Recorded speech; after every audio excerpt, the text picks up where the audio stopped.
Now we are going to talk about the sets. Just like dictionary, there is a variety of way to create sets, right? First, let's discuss how to create sets with the literals. So here we are using symbols, right? So we are again to create set, we also use this curly brackets, right? So let's run this. When we check the type of sets, the type of S object, this will be set. So this is the set without value, right? Now to create the empty set, we cannot use this curly bracket, empty curly bracket, because this is reserved for the dictionary. We can use, if you do so, you will get a dictionary. Instead, we can use a set function. Let's say that here we can check the type, we'll get the set function. Now, now this is the another way. So we can use a set function to create another way of creating sets, right? So here we have passed, here we are using sets, and now we are passing this retrievable data inside this. Now when you do this, it will automatically unpack all the elements and this will create set.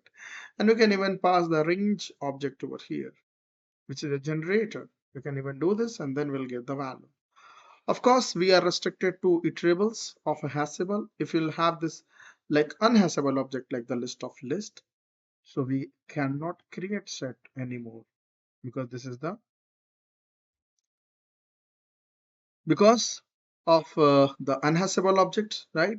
Now this might surprise you that, like, let's say that if you have the dictionary, which is the A and the B, right? And when you take the set of dictionary, we do not get any error. That means what is happening? So which value will go into the set?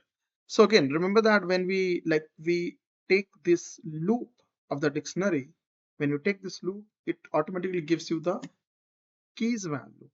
So in the set, it has only got the keys, which is the unhashable, which is the hashable, right? Now, next we can use the set comprehensions to create a set. Again, here we are taking this for C in the Python because C, this Python is the iterable object, and now we are adding each character as a set, right? When you do this, we'll get the set. Again, the order will not maintain because this is the unordered collection of data type. Right? We can also, we do not need to do this comprehension. We can even use directly set function to create set. This will work the same way, right? Now, just like we have the iterable unpacking in the dictionary, we can also do the set unpacking. Let's say that we have the two set S1 and S2. We can combine this, but when we want to combine this, like when we are passing two set within one set, this will not work because this will have the hashable issue, right? So what we're trying to do is we are trying to create a set of two different sets. That will not work, right? But we can unpack those two sets over here inside one set. This will create a set now, right? Now, again, let's say that here we are unpacking the two set in a list. So what will happen? So all the value we are getting, right? So like we can unpack the set even through the even to the list as well, right? Now we can even pass the argument to a function with the set. So let's say that we have this function which takes three argument and it prints three argument.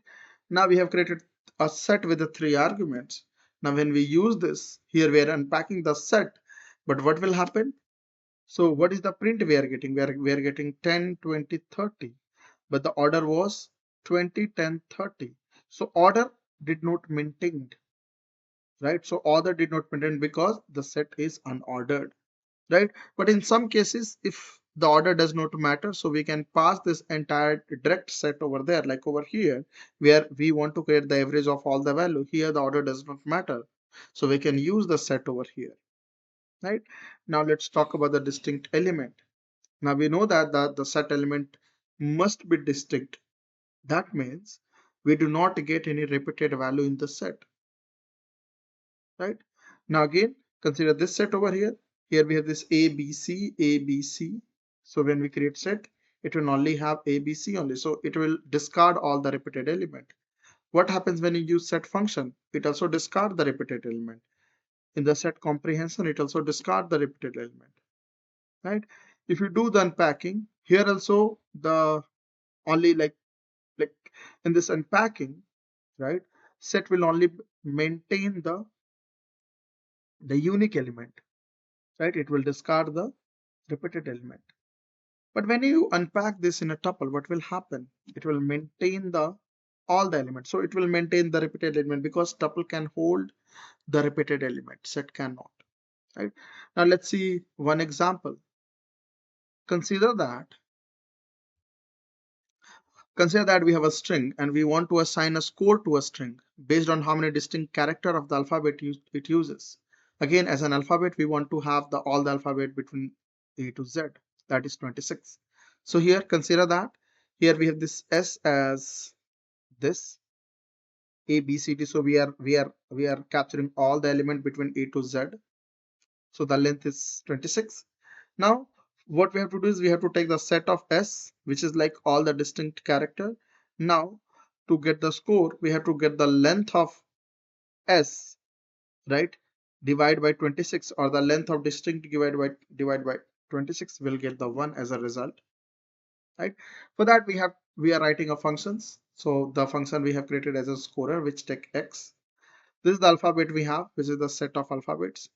Now we are taking the X, we have converted to a lower, we are passing this to a set to get the distinct element.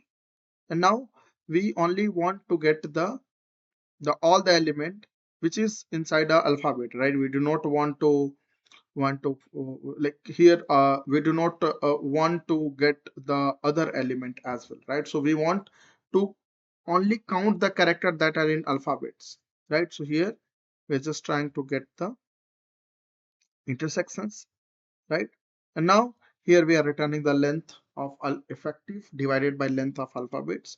We can check the square root of S, which was 100%, square root of BA, which is this, right? We can check that again.